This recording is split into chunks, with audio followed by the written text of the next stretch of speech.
Welcome to the Banker Lamp. Please enjoy the video. You begin by confirming 5G availability and turning on the compass feature in your Verizon app. This lets the service locate cell sectors faster. Once done, charge to at least 50% and enable location, Bluetooth, and Wi-Fi because these signals help the compass calibrate precisely. Make sure you have a clear view of the sky when starting, as that improves signal triangulation. Now tap Start Calibration and follow prompts. You'll see live signal bars and orientation data that guide your next moves. Next, you perform the detailed calibration and orientation routine so the compass maps signal vectors correctly. Rotate your device slowly as prompted, hold each orientation briefly, because abrupt motions reduce accuracy. This helps establish azimuth and elevation relative to towers.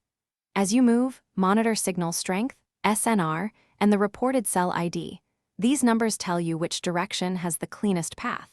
Once you identify repeating peaks, mark those facing angles and save the session so you can compare later. Finally, lock the optimal orientation and save the configuration.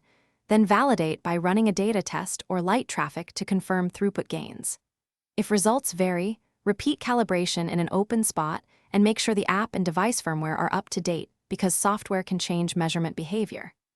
If you still see erratic readings, toggle location and Bluetooth, reboot the device, and run calibration again. This often clears stale sensors. Remember, consistent placement and occasional recalibration keep the compass accurate over time. Thanks for watching. If this was helpful, leave a like and consider subscribing. See you next time.